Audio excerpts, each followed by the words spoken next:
On top of having three children that have already graduated from college, David spoke with some people in his network who their children are currently in high school, geared up and preparing to apply to college. Their children may currently be applying to college, or their children may already be in college. And ultimately, the common denominator through it all is that the college admission and application process, the system, is far from a well-oiled machine. In fact, it's broken.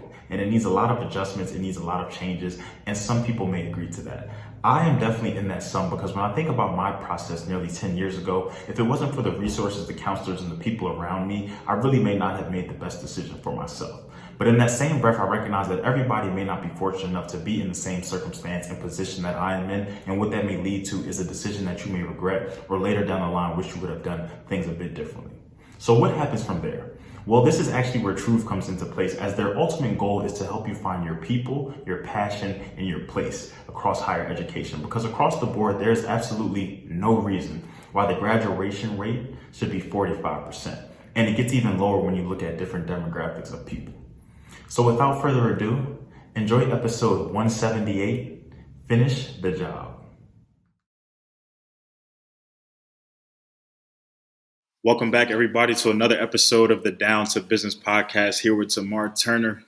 While as excited as I am to be sitting down with Dave, I actually would have wished that I would have met him like years ago in my life, in my search, when I was trying to figure out what I wanted to do education-wise and just the next steps of my journey, because I feel like he would have been a great assistance to me. So maybe, I met him exactly when I needed to. I know that, but I'm hoping that he can be of assistance to a host of people out there, people who are, thinking about post-secondary education, thinking about continuing their education in some capacity, as I once was, because, something that I've come to learn just with the application process, just with college in general, it's not easy. It's something that a lot of people have a lot of different opinions. A lot of people, depending on your upbringing and what your immediate family did and everything like that, you may not be a first generation student. You may be a first generation student, but ultimately there's a lot of weight on those shoulders. And so I know, just thinking about me in high school, it was hard. It was really just a lot coming at you. It's a lot of information. It's a combination of what you grew up kind of loving and knowing for school and for sports, and then you see that tuition, and then you see those fees and everything like that, and you have to kind of come to reality just a little bit. So I'm excited for Dave to really talk about,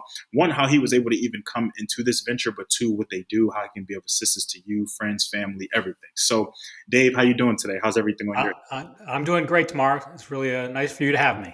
Good. We're definitely excited to have you. So before you really just become a resource for everyone out there, can you, one, just tell us a little bit about yourself? And then can you, two, just tell us what brings you on the Down to Business podcast today?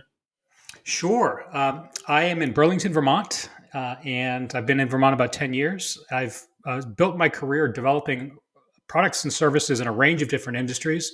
I kind of like to say from wind turbines to washing machines. You name it, I have developed it and launched it into a range of different markets. And I have three children who are actually all now not children anymore. They're all grown. They're all out of college. And having gone through the college search process with them, I put and sort of inevitable lens for me is the kind of, is this system working for the participants in the system? Does the product work? Does the service work? And so going through it, I don't know anybody, whether they are an admissions professional, a parent, or a student, or a guidance counselor, who thinks the system that we all work in is any good at all. In fact, I was talking earlier today with a college president and with a very successful entrepreneur who is a parent of two kids, one who's in high school, is senior, and the other is a sophomore in college who's just transferred to a different school. And I said to both of them, has anyone ever said to you, what's a really great system is that college admission system? And they both had the same reaction. They burst out laughing, right? I mean, you've got a big smile on your face. It's a ridiculous statement to think that college admissions is a really, sort of revered, well-oiled machine. And so it's universally understood that the old system is really, really broken. And it's a really fascinating concept to think about. Okay, if college was invented today, and I assign you, Tamar, the task of designing the application or the admissions process that made sure that the right students ended up at the right schools studying the right things and kind of getting on that path to that career that they really were passionate about, what's the system that you would put in place to affect that? And if you start with that kind of blue sky perspective, I don't think you come up with anything close to the nonsense we use today. And so that was really kind of my motivation. And it wasn't so much just the fact that the system is clearly broken, right? That's interesting.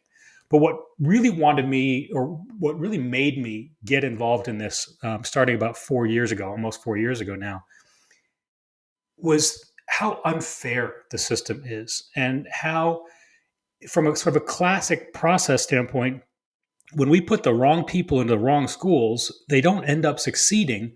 And success is not getting into school. Success is getting out of school, right? It's graduating with a degree that gets you access to the career and the life that you want, the income that you want, the passion that you want to exhibit in your life, and do that at a price you can afford, so you're not totally burdened with debt that's crippling. And if you look at the statistics, you mentioned earlier first generation students. There are students from underrepresented minority groups. There are students from lower socioeconomic groups. They do just disproportionately worse in this system. And when you look at the system, it was really kind of the legacy system that was created when the only people that could go to college were white men.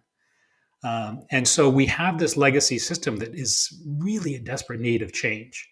And that's where I think technology can come into play, and we could talk about how we do that. But that idea that not only is it important to improve this old system, but the reason to do that is because the people that need the most help are getting the least help in the current system. And I think technology can be a way to level the playing field. That's just a very interesting perspective, just because there are, across almost every industry, there are just problems, and there are problems that have been met with solutions. There have been problems that may have had a temporary solution, but it wasn't something that can just be through and through as this industry. And then there are some problems where no matter how many different solutions or options or resources you throw at it, it's still going to it's still going to be and continue to be reoccurring.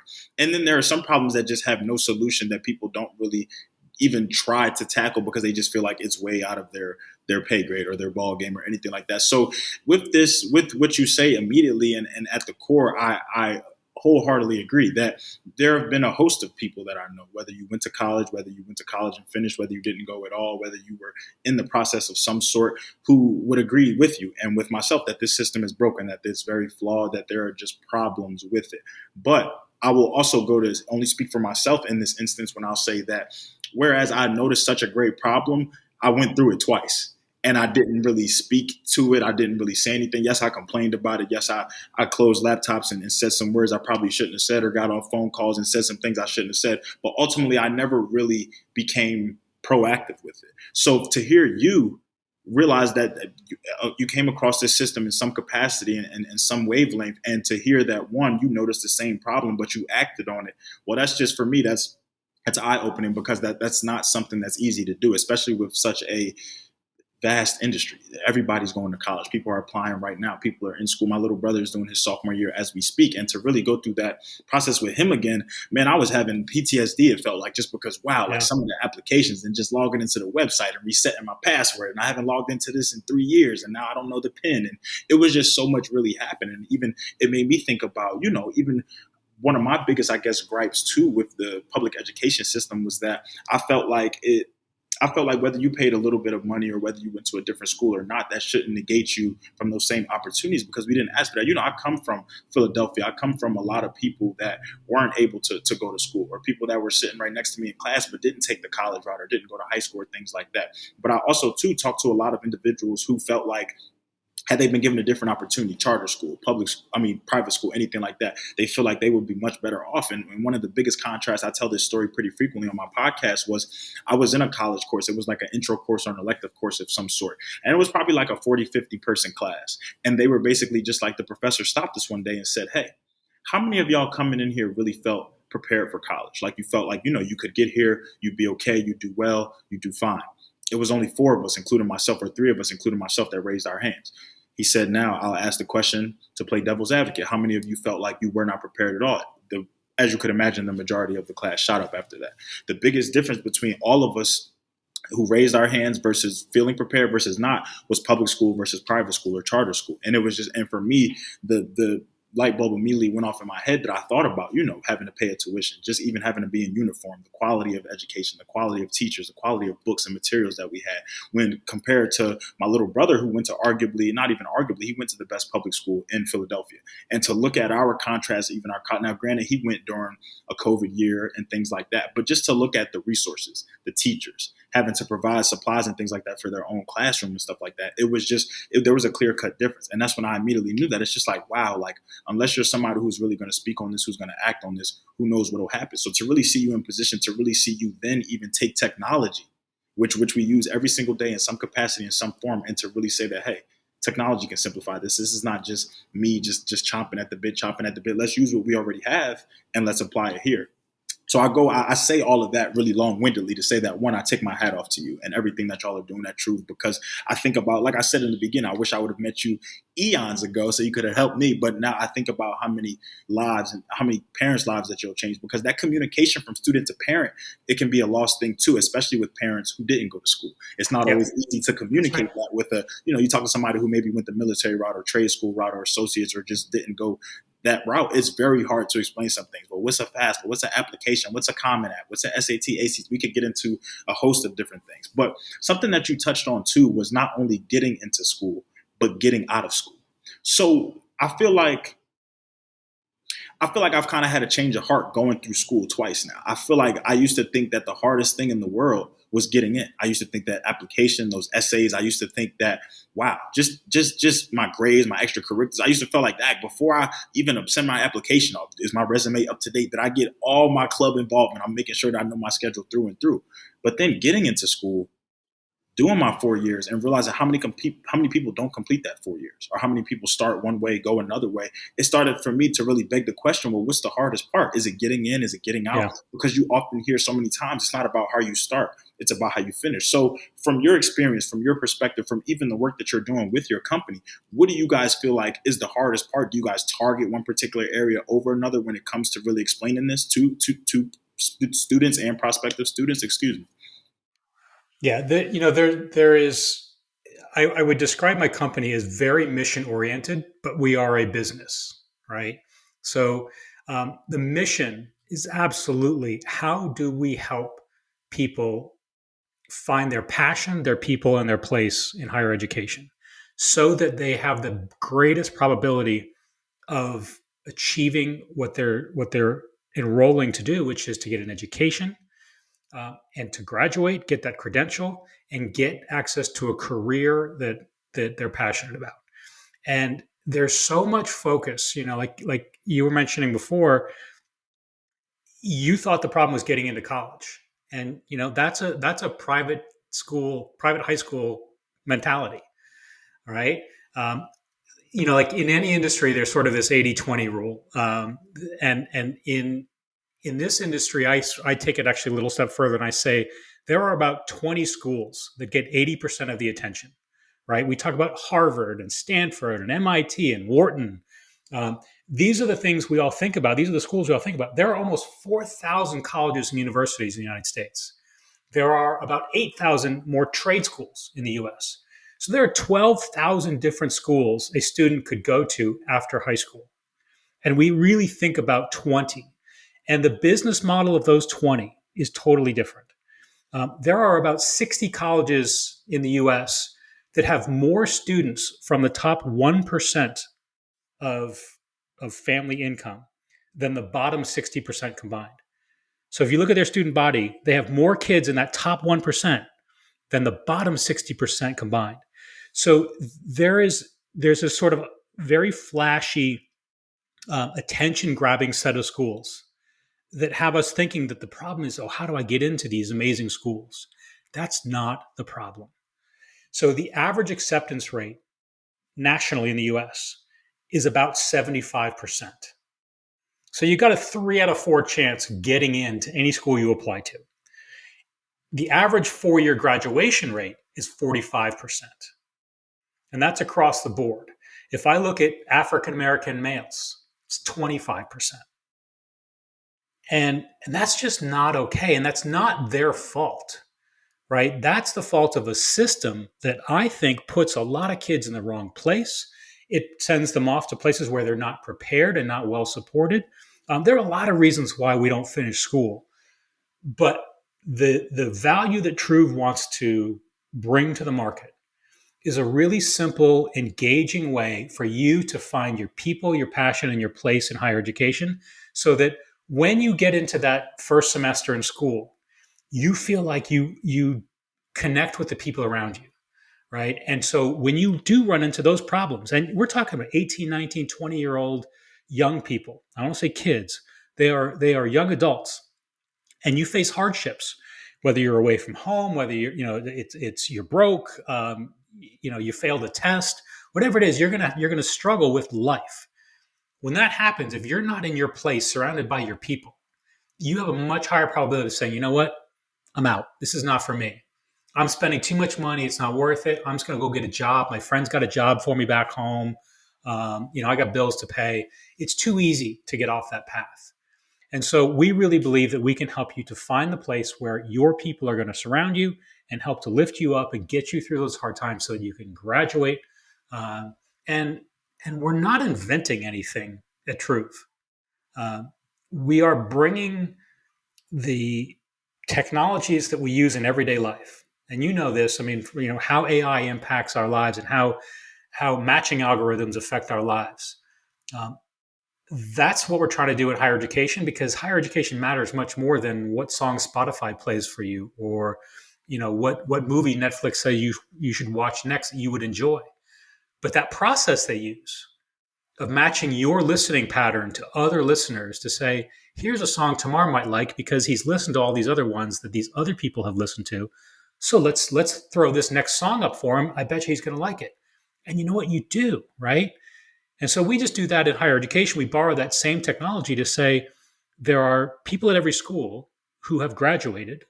Like, you're a recent graduate of college, and your knowledge about the unique academic and social culture of your schools is really relevant.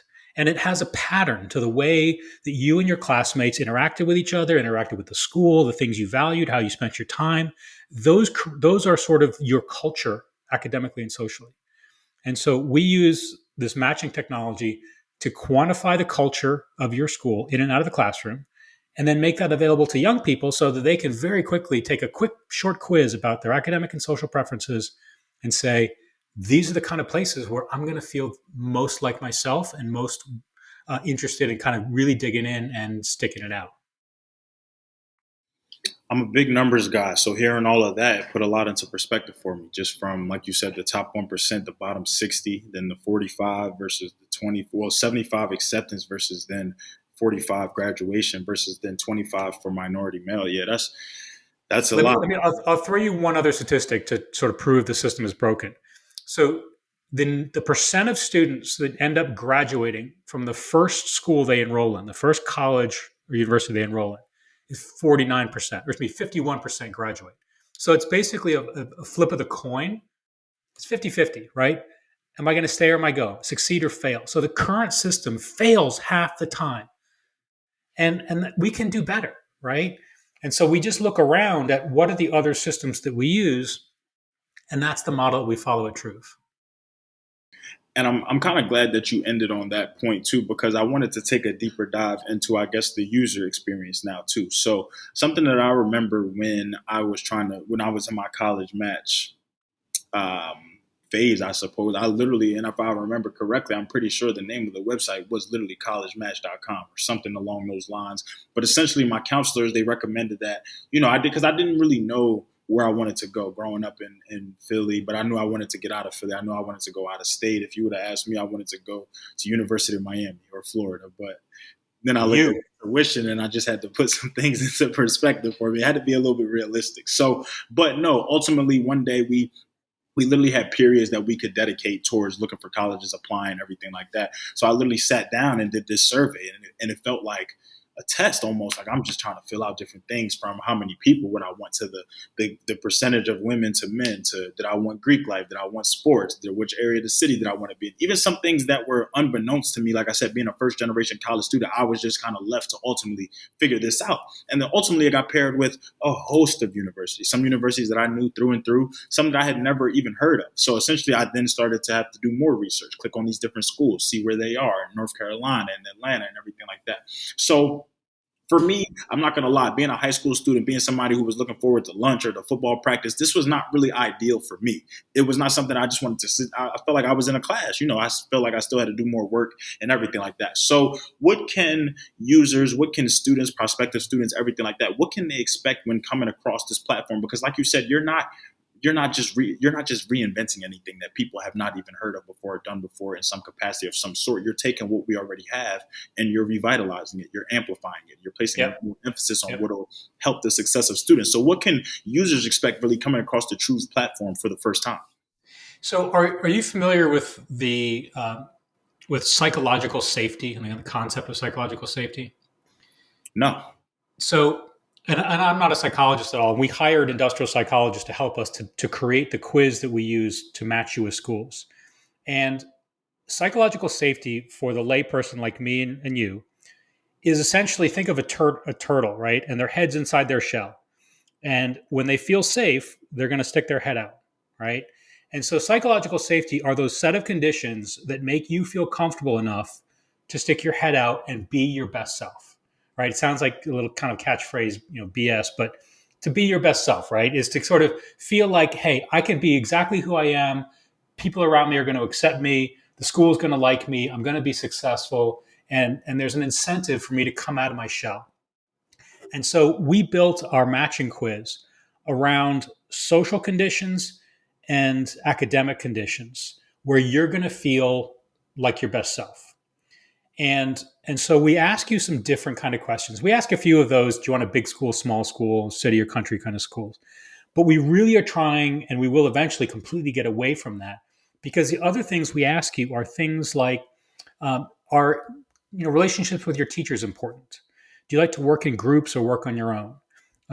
When you form a group, do you just work with your friends, or do you try to make your group more diverse? When you run into a problem, do you go see the teacher? Do you Google it? Do you just kind of buckle down and work through it? So we ask those kind of behavioral questions that you probably know the answer to, as a person. Whereas the kind of question that's asked now by the kind of matching service that you used would be, do you want this major or that major? I mean, how many teenagers have ever used the verb to major, right? You don't even know what it means or what then happens as a result, right?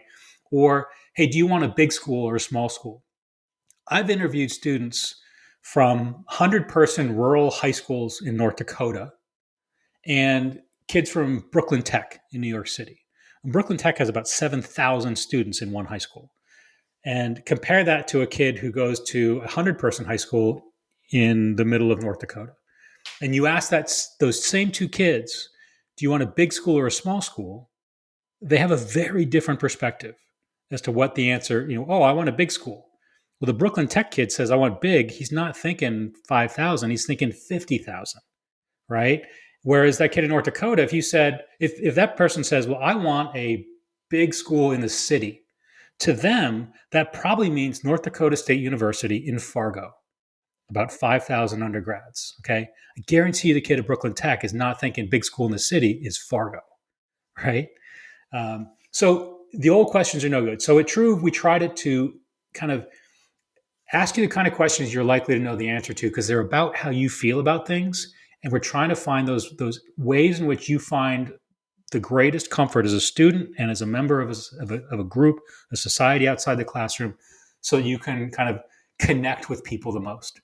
And that's really what it's all about. And do that quickly, not ask you a million questions, but ask enough so that we can really get a good sense, and then kind of pattern match your answers against the people that have gone to these schools, so that you know that when you get there, it's the reality of that experience, not, well, my SAT score is the same as the average of that school, or my GPA is appropriate.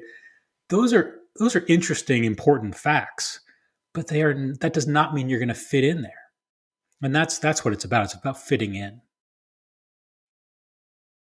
Like that. I'm big on perspective. So like you said, that even just the Fargo Brooklyn example, like but that can be a clear cut difference. While two people may want the same thing, their idea of bigger picture or their idea of what that same thing looks like could be two totally different things, especially for upbringing, for background, everything. So I think the fact that y'all get a little bit more, I'm really just going to say up close and personal in a sense. Whereas I felt like what I was doing, even asking some of my colleagues, like, I just felt like it was very generic. Like people used to ask me all the time, like when I first got to East Carolina University in Greenville, North Carolina, well, how did somebody from Philadelphia and went to a private all boys high school, how did you end up down here? Well, my first answer would always be that, well, why were you looking at North Carolina? Well, two reasons. One, my sister went to Wake Forest. So naturally, I just always looked to North Carolina. But growing Mm-hmm. up north, something that we always heard about down south was particularly North Carolina, on top of the food and southern hospitality, was that the more so the secondary and post-secondary education down there was amazing. North Carolina has a host of different schools, of a lot of different universities for you to look at that state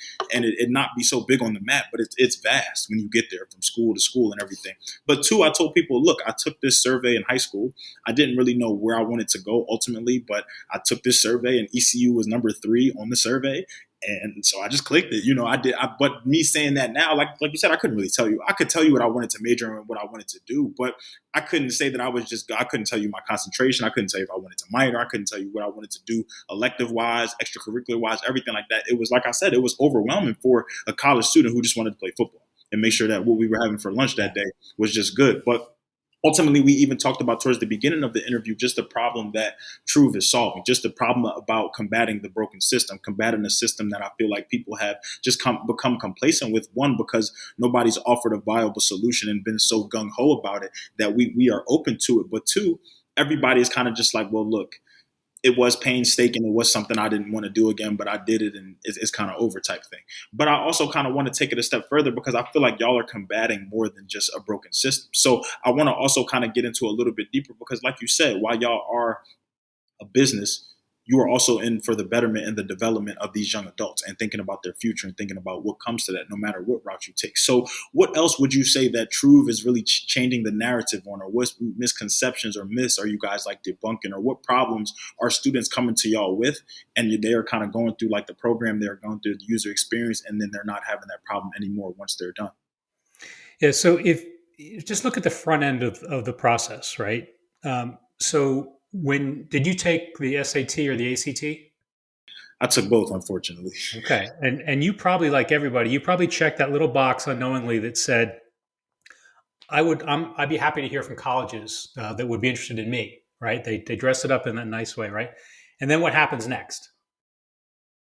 You just get deluged with junk Bombarded. mail, marketing, right? You get emails, you get physical mail. I signed up for a couple of those, the competitive matching services, because I wanted to see what would happen. And so I signed up a couple of years ago, and I said that my name was Waste to Cash, and that I was, I don't know, a junior, whatever, and I was thinking of going to college, and I made up a GPA just to see what would happen, right? I didn't want to be abusive of the system, but I have a box full of mail behind me. Dear Waste to Cash, Duke wants you, USC wants you, Wake Forest wants you. I just started getting all this stuff, and it just doesn't make any sense. So what we want to do up front is to give students control, to be able to understand what am I looking for and what are the schools where my people go to school. When I say my people, what I mean are people that love to learn the way I learn, people that love to engage socially the way I love to engage, not in a kind of homogenous, cliquey way, but in a really, really diverse way that says, if you and I learn the same way and we're looking for the same kind of classroom environment, we can come from really different backgrounds and actually bring that diversity and make that school experience really engaging. And so that's what we're trying to do up front, is to give better information, better control to the student so that they can, kind of like a dating app. You think about, Bumble, right? So what is Bumble's unique? One of their claims, one of their sort of unique angles is that that women are the ones who have to open the communication channel. So when you, as I understand it, because I'm not a Bumble happily married guy, but from what I understand from my kids, um, as soon as she says, "Okay, yeah, I'm interested in tomorrow. I'm gonna swipe right on tomorrow," and that allows you to then step in and say, "Hey, it's nice to meet you. Thanks for swiping on me." But she has control of that communication. Imagine if you were a student and you could say, "I'm going to take a really quick quiz and get my matches, and then go through the matches and say, oh, I like that one. I'm going to swipe on that one. I'm not going to swipe on that one." And that act of swiping allows that school to then reach out directly to you, not sending you junk mail, but through the app say, "Hey, thanks for swiping on us. We see that we match with you academically and socially, and that you want to do this, this, and this. We've got these programs. Can we connect you with some students who are in that major department or on that team or on that band, whatever it is?" You can do so much of that digitally today. And that's what today's students are used to. And you think about what we're asking normally what we ask students to do is to go in and take an SAT with a number two pencil. Right? I mean, what was that about? And then the Common App was invented in 1974. The SAT was invented in 1926. These are not new things. So um, that's really the essence is how can we create that system that is native and intuitive to a new generation of students so that they can have more information that's more relevant to them and be in more control and cut out all that junk mail, so that they can really kind of be more in control of that process from the get-go, and we can give them more credit than I think the system gives them today. I think it's so important that you touched on the point of just having people in control, having the student in control, because oftentimes, like you said, it becomes a thing of where we're told, or we're kind of led to be under the impression that this is all about us, what we want, and everything like that. But it can become very bombarding, like you said, very overwhelming, getting all these letters after letters after letter. Hey, I didn't even talk to that school. How did they Yeah, get my and, information or anything? most students assume that schools are BSing them, Yeah. right? The schools are going to tell you whatever they think you want to hear. And so the role that we play in this is really kind of that neutral third party, kind of like Expedia or Trivago in travel, right? You can do one-stop shopping where you can come to us, take this quiz, match with the schools you want, speak to the ones you want, make your list there, and get objective data about how well that school fits you or doesn't fit you, and then control whether you speak to them or not. And so you don't have to go school by school by school and figure out, is this true? Is that true? How do I compare this one to that one? We want to do all that work for you. And there's no doubt you have to put in some work, right? You can't, no one's going to just fairy godmother it and come and say, "Hey, tomorrow, congratulations. We've matched you with the perfect school and we're going to deposit you there, September of next year." It doesn't work that way, right? So but we got to give you the tools, and make that fun and interesting and engaging and not too hard, um, in order to really make sure that, like I said, you're in control and you can really work your way through what I think a lot of people have referred to picking a college as your first adult decision. When you think about it, I think that's a good way to describe it, as your first adult decision. We got to help you with that, right? Anytime you do something for the first time, you need some help with people that have experience, and that's what we're here for. I like that too, just too, because it can be a thing of, like you said, you fill out all this information, you select your preferences, you decide, you pick a school, and then you get there and it's like, wow, this is nothing compared to what I was expecting or compared to what I was told. There were even some, you get on some of these websites and they just claim to be the number one source for this or the number one source for that. They'll tell you something on the website. You go directly to the school's website, that couldn't be furthest from the truth. But so, like Dave said, you also have to, I want people to really realize here that yes, I'm not telling you to just take the easy way out, or just telling you to get on here and just think that everything is just going to be mapped out. No, you still have to do your own due diligence with anything. Something that we've talked about as a commonality here with AI and just with things in general is that you still do have to do the work too. Like, you can't just believe everything that we're saying to just be true. Google makes mistakes. Anything you look at makes mistakes. The news makes mistakes. Everything that we believe to be viable to be true, nothing is 100% just there. So I also do. That was something that I even did as a high school student, like I said, I was going to and Google, is this right? Or what's the percentage of admission? Or because yeah, one of my biggest questions was, well, how many people are accepted here? Like, I really want to know, like, I don't just, because that can be frightening. Like, you can think, yeah, you're a good student, you think you're involved extracurricularly, and you could think you have everything all figured out. And then you go to apply to your number one choice and they waitlist you and you're Yeah. confused, as to why. So it was a very interesting realization for me too, that, oh, like, this is all, because at one point I felt like, look, I'm checking off all these boxes, I'm writing off all these things, I'm clicking here, I'm clicking there, we're eliminating that, we're eliminating this. This should all be categorized to how I want it. It should match exactly. Well, that was the naive 15-year-old me thinking that everything was just supposed to be my way or the highway type thing. But once I really started to do the due diligence, check on some of these websites, fact check some things, go to other different websites and not just believe the number one trusted source for college applications to be true or say what it is. No, you actually have to go and figure some things out too. Now, you mentioned the variety of different schools, whether we have the universities, whether we have the 2 years, whether we have your trade schools, everything like that. I know with my audience, just the same, we're going to have a host of different experience tapping in. We're going to have some people who took the trade school route. We're going to have some people who took the associate's route. We're going to have some people who may have not taken the post-secondary education route at all. How does Troove fit in when it comes to other accreditations, other universities, whether it be private, public, trade schools, your 2 years and everything like that? Can this assist community college? Can this assist you no matter if you're trying to pursue your education in any form or fashion?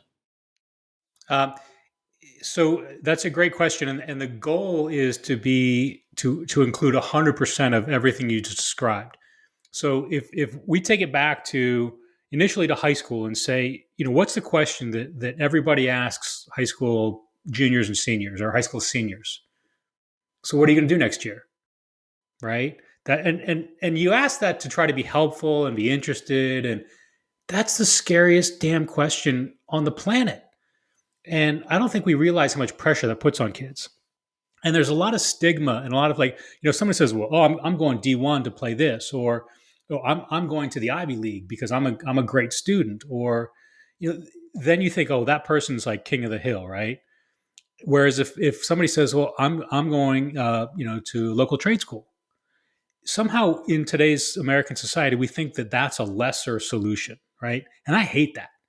I think you can go and have an amazing life, an amazing career, uh, fixing HVAC systems, and working for yourself and being an entrepreneur and getting your hands dirty every day, and that can be a great life. And if that's what you're passionate about, we should help you to do that. So the way Troove thinks about this is we want to be able to help every student answer the question, so what are you doing next year? And we're starting with high school students heading into colleges. And we have about 4,000 colleges and universities on the platform today. Those are 2 years and 4 years, public and private. They are both nonprofits, and there are some for-profits in there as well. Ultimately, we want to add as many trade schools as we can. The trade school, the data set is not quite as clean and available as buying college data is, but we want to be able to add that as well. And so initially, and when you build a new business and you launch, you have to start somewhere. And so we are starting with that transition from high school into college, and we've got about 4,000 of the public-private 2 and 4 years covered right now. And as we go, but think about, there are 45 million Americans who went to college and have dropped out and have some amount of college debt. There's about another 40 million American adults who never went to college, who are under the age of, say, 55. And so that gives us 90 million American adults who could either finish or start and finish college as well. So there are 3.5 million seniors who will graduate from high school next spring. Compare that to 90 million adults. There's a huge market there to help adults find higher education. So there's this great big opportunity. We are starting with a transition from high school to college, and we've got 4,000 of kind of every type of college and university in there now, and we want to just grow from there. I love that inclusivity because, like you said, I feel like the connotation around like a trade school or not your 4 year is just it's not a good one at times, and I would even be the first to say that kind of growing up is something that almost is embedded upon you. Where like you're so used to that standard of people just going to your 4 years of these big name schools or everything like that. That when you hear somebody saying they're go to CCP, for all of my community college people, well, the community CCP is the Community College of Philadelphia, and while that school does not have the best reputation just because of area and just the school in general, I also feel like it was something that as people began to go there, whether they finished or not, or just people would begin to see it, or people would begin to go other places, and then they would start to look down on these community colleges or these university schools or these state schools or anything like that. When I also feel like you said, in some form or fashion, they're still pursuing a career. Sometimes I wish I would have went to trade school because there's always HVAC that needs to be fixed, especially in Florida. And my job specifically, I feel like I would be employed forever, or just plumbers, or Job security, man. Yeah. I feel like the job security is unlike any other. Even the facilities guy at my job, he was just like, well, look at like yes, you have like your doctors and your nurses and your things like that. But he said, what about your carpenters? What about your plumbers? What about your electricians? Like all these different buildings and places and malls and things like that. Somebody is keeping these running, and that's why you start to see time and time again, a lot of the same companies hold just so many things contractually because that nobody else kind of went the other route, or nobody else started their own thing, or if they did start their own thing, they're working on building. So no, I have to be the first to definitely admit too that I had to change my perspective around that, around trade schools, around community Yeah. colleges, because that's still education. That's still and like you said, and even in some cases, these decisions were not up to that person. Sometimes it was because that's all they knew at the time. Maybe that's all they could afford. Maybe that's all that they were openly exposed to, just the same. So sometimes it still does become a thing of like that upbringing and that nature. But I love the inclusivity of your platform because it kind of, in my head, it gives me that notion of, look, it doesn't matter what you're trying to do, 4 year, 2 year, associates, bachelor's, masters, you're making a stride. You're doing something that's not the easiest thing to do. And we want you to feel good and included about that decision, about that choice, not ridiculed or not feeling like you're lesser of any. So I really do like that. Now, for what you can disclose with the partnerships, because that was also something I kind of wanted to dive into with different universities, different schools of the sort like that. How would you say these things are facilitated? Would you say schools are reaching out to you now? Is it a little bit of both? Y'all are kind of going back and forth. Are these agreements where you're kind of you're implementing your software, your platform within kind of what they do regularly? And I know obviously it'll be a little bit different depending on what it is specifically, where the university is, and maybe what it specializes in. But how did some of these things start to come about and really be facilitated for Troove and then helping the students? Yep. Yeah. So, we have a two-sided marketplace, right? We have students and we've got schools. And so we monetize for us today by saying we're going to provide our service free to the students and it's going to be paid for by the schools. So schools collectively are spending between their admissions work and their advertising and marketing work as a university, they're spending about $15 billion a year to try to market themselves and to reload the student body every year. And so that's a big resource for us to tap into. And as we just talked about earlier, most of that marketing is built around junk mail. And so there's an opportunity to help those schools save a huge amount of money. And so we are actively pursuing schools to sign up to be partners of ours, and we let them use our marketing, our quiz technology, to be able to look at the pool of people they have in front of them, and actually then to reach beyond that to a whole host of different students that are not in their marketing system today, to be able to find the ones that took the quiz and matched really well with their school. It's kind of how you ended up at East Carolina, right? It's if you didn't know about it, you weren't thinking about it, but you matched, you thought, wow, that's interesting. Let me check that out. And if you do that in the beginning of the process, then I think you've got an opportunity to really kind of get down that funnel really efficiently. And so our role right now is to sign new schools, let them use our technology and our platform to reach a bunch of students they wouldn't have otherwise reached, and know much more about them. So we have inbound traffic from schools. We're a little startup, and I'm not going to lie, most of our traffic is because we're out there hustling to try to teach schools about our business. But like I said earlier, I have never run across a college admissions officer, VP of enrollment, a dean of admissions, whatever you want to call them, director of admissions. I have never run across a single one who said, "Yeah, that idea that doesn't make any sense."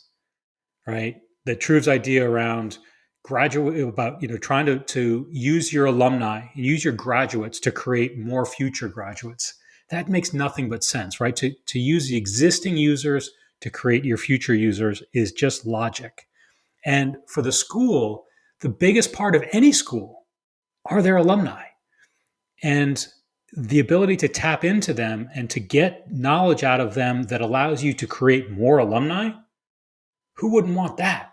Right? So we're out there right now That's a trying to build awareness for the schools, get them to sign up. In the future, we think we're going to pivot a little bit to help really drive the student engagement and build a consumer audience for Troove. So we're out there talking directly to the students. Students come to Troove, and then we say, okay, Tamar, here are 10 schools that you would love. Do you want to talk to them? If you do, just swipe right here and you can talk right to them. So it's kind of a one-stop shop platform. And oh, by the way, and this is kind of a peek behind the curtain about future version of Troove, one of the things we're going to add is live guidance counseling. So the average student to guidance counselor ratio in this country is almost 500 to 1. And it's worse for lower income public high schools than it would be for a private high school, right? And so the kids who get the least advice in the system are the kids from the lowest income high schools whose parents probably didn't go to college and they can't help them as much as parents who did go to college. And so what we want to do is say, come find out which schools are right for you. If you want to talk to somebody live right now, the same way you would today with like telemedicine, talking to a mental health counselor or somebody, you do that the way you and I are talking over Zoom or something like it. So we can build that into the app. So kind of like a dating app, you come, you match, you swipe the ones you want. You can chat immediately with the schools. You can talk to a counselor about, hey, help me understand, should I apply early? What does that mean? Um, is this major good for that kind of career? What are the deadlines for that school? All those conversations where you might not be able to get access to a guidance counselor at your high school because they're so busy. We could do that for you in real time online. And I think that solution turns us into the verb in the category. And that's kind of the goal we talk about is we want when anybody coming out of either high school or even just as an adult saying, where do I go for education? Just Troove it, right? You become the verb. And when you become a verb, then you know you got something. Yes, sir. Man, that's I wish we could have. I think I even got one of my boys from high school on here right now. But I was just thinking too about how, like everything you said. I'm just thinking like, wow, like this would have changed the game back then. Because even like I said, I really do feel like my high school was very resourceful. From we had a college interview day, and they invited admissions counselors and things like that to my school. But I also think about the people who may have missed school that day or were not at my school. Or I think about my little brother, who the first time he probably started talking to some of these people was come application time or come when he got there or making a decision. I think about the countless amounts of emails that I had to send and calls that I had to make and not being the most patient person back then. So after a while, I'm hanging up and we're going to start this tomorrow and then going to football practice and then getting home and knowing that I had work and stuff to do for college. But no, I still got to do my homework. And then you want me to throw the college work on top of that. But the fact that if all of that middleman and all of that back and forth could have been eliminated and I just became the verb and I just Trooved it, man, this would have simplified life. But you're simplifying life now. So I love the fact that this is in place, this is happening, this is implemented. And I love even what you said, how the students don't have to worry about anything, but rather the schools are going to make this happen for y'all because they want y'all so bad. Well, let them really show how bad that they want y'all. And then you even read my mind and answered a further question about what are y'all trying to do? What are y'all trying to implement for the future? Now that is dope. That is amazing just because something that I love about just businesses, just softwares, just programs, just even with everyone in this artificial intelligence space is that it's forever changing. It's forever evolving. You're having to forever adapt to it. So like you said, whereas there are going to be more universities, whereas there are going to be more different rules, different deadlines, different procedures and everything like that. Y'all are also on the Troove end having to stay up to date to people. Like you said, you're having to hit the ground running and not just trust and believe that people hear that name and it just ultimately clicks for them or they know what's going on. No, you're having to put in the legwork. You're having to do the word of mouth. You're having to go to different offices, call different places, verify things as fact versus fiction or anything. So, but that's due diligence. You're out of school. So for you, this is not really of any direct benefit for you and your experience. You've already kind of been there, done that. And like you said, your children who are not even children anymore, they've also kind of been there, done that. So Yep. I love to hear of just the due diligence, because it also gives people a look into behind the scenes. It gives the people into look, yes, hey, I have a great software program that's evolving, that's adapting, that schools are implementing into their things. But the same way that they're happy about it, they love what they do, we have to also make sure that we stay on the up and up. We have to stay in business. We have to keep business. We have to keep basically showing people that we are the platform. I'm not just going to get up here and talk about it and sell it to you. No, I'm more so, I'm trying to help you.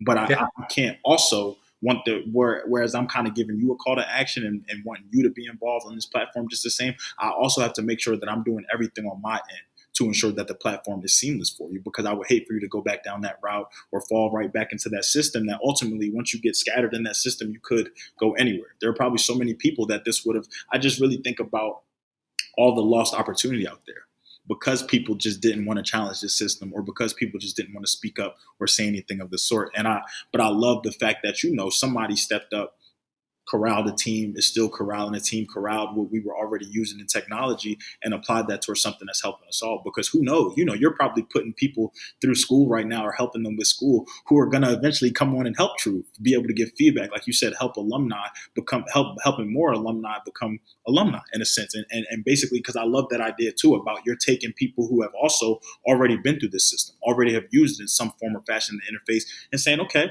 well, you got that. How did that work for you? How did that, because had College Match pulled me to the side, or had they asked for any feedback from me, I would have been open and honest that this is confusing. It's a lot. It's, for me, going to a private high school is one thing, but I could imagine for a lot of people in the public realm, or with not as many resources to counselors or anything like that, it could be a disaster. And I think about, whereas even I had access to my counselor, I also know that our counselors were assigned by last names. And it just so happened that my last name ends in a T. So as you get towards the end of the alphabet, not too many people have T. You have your W's, but it's not a lot of Z last names. So essentially, we were able to get that. Whereas you have your B's, your M's, your N's. It was a lot of people who were slighted in a sense, or didn't necessarily get that. So before we tell people, obviously we've said the name a million times today, but I want to give them the website. I want to give them a place to really be able to see you, tap in with you, and everything like that. I want to also ask you, do you feel like there's anything that we haven't touched on today? Do you feel like there's anything that people coming across this website, whether they're graduated, whether they're prospective students, whether they're current students, whether they're even business owners, entrepreneurs, startup founders, anything of the sort, do you feel like there's anything that they should know about what you're currently doing or what you have plans to do moving forward? I think we've covered a lot of ground. I mean, we are always interested in hearing from students about how we can make the service better. Like you said, we're always interested in meeting schools that are willing to try something different.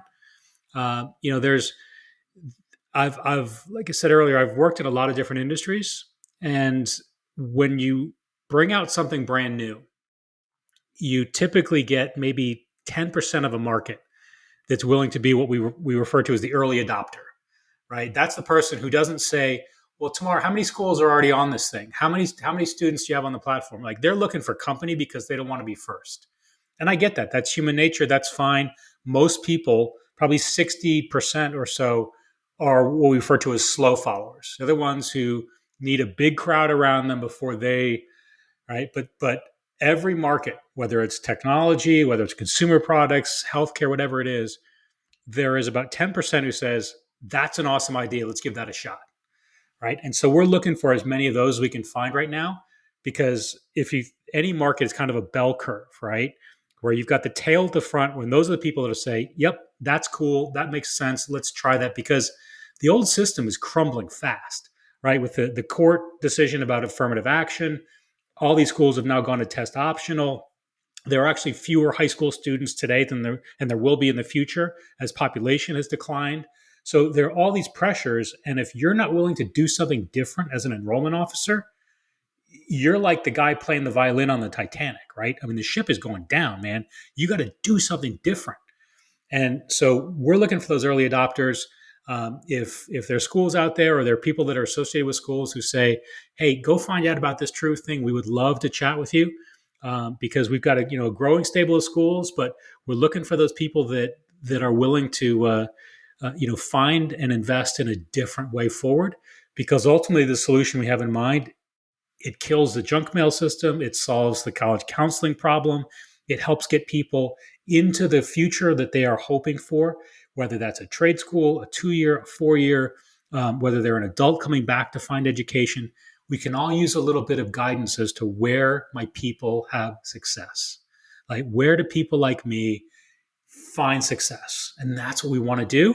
We're in the early, first or second inning of our game here.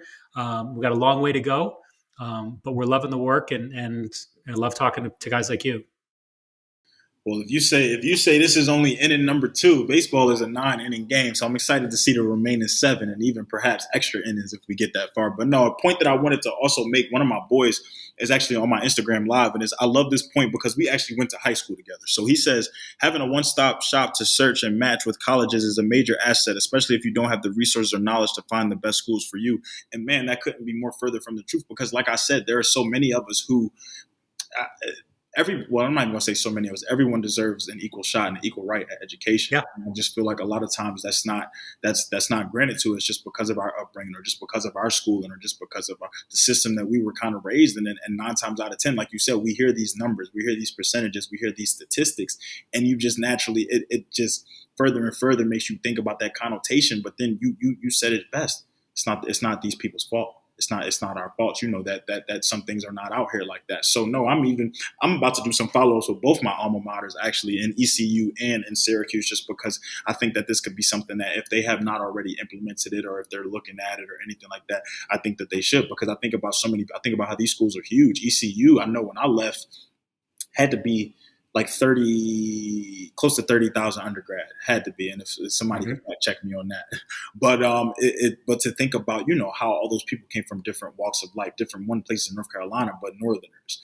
Southerners, West Coast people, Midwest people, everything like that. So I think that, like I said, what Troove is doing, helping people really become that verb, helping people and students feel and remain in control. I think that that's so essential. So now, last but certainly not least, I need everything you got, from social media to the website to the best places to reach you for. I kind of, even you can even give us both sides. If you're a school kind of inquiring about Troove services versus if you're a student trying to kind of tap into the platform, just the same. Just give us everything you got. Yeah, the easiest way to find us is at troove.me. That's TROOVE.me.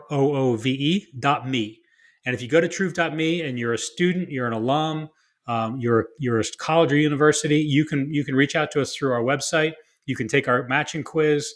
You can contribute information. Like you as an alum of East Carolina could take the quiz. That'll help us to match future students with East Carolina as well. So you can reach us there. You can find us on Instagram. You can find us on LinkedIn, TROOVE. That'll be enough. And it's Troove_me on LinkedIn, I believe, and on Instagram. So we'd love to hear from you. We'd love to answer your questions, help you, support you along your journey, and learn from you, and see how we can make the service even better for you and everyone who's going to follow. Because there's this great thing in education. I think there are amazing people. Like, you seem like a guy who wants to reach back out and help the people on the rung of the ladder behind you and help lift those people up. And that's what this is all about. And said, hey, how can my experience be helpful to the person who's going to follow me, so that they can have a better, easier path to success. And that makes you a good person. And then we want to be the tool that helps to deliver that for every generation to come. And there are so many people out there that share your sentiment, that share my sentiment just the same. And it's just a matter of, just continuously finding that number, continuously connecting with the like-minded, continuously getting the word out. So I will definitely be doing that myself. I will definitely be pushing this to everyone. I think I'm even going to do something creative on our end. I think I'm going to kind of promote this as like if you can show me proof that you completed this as an alum or as a current or anything like that, I may have something for you courtesy of Down to Business. So one is going to show me Appreciate that. who's been listening to this episode this far, but obviously when I promote this, I'll do the same in like my announcements. But yes, I'm big on that. I'm big on the youth. I'm big on education. I actually want to start a nonprofit giving back to the public school system in Philadelphia. So we're definitely working on that, and a lot of And look at all that sunshine behind me. It's like God smiling on this They idea knew it, that He man. loves this They knew it. conversation. Perfectly timed. They knew it. But no, Dave, like I said, to you, to the team over at Troove, to everything that y'all are doing, thank you. Thank you for your willingness and enthusiasm to be on today, and just for the insight. Like I said, even just reading the bio, even reading everything, the questions and everything like that, I was getting excited because I was just like, wow, I'm gonna ask some questions for the high school tomorrow today, and just figure some things out. But I know the host of people that will have tapping in, both prospective, both current, both alum, can be more than of use to you. So obviously I'm calling my followers out, calling everybody out tapping into this episode just the same. Let's help Dave. Let's help the team over at Troove out. And like I said, I may have something for you. So Dave, thank you to everyone else who listens out there. Thank y'all. I love y'all. To my IG Live people, thank y'all for always tapping in and popping on with me. This has been another episode of the Down to Business podcast here with Tamar Turner.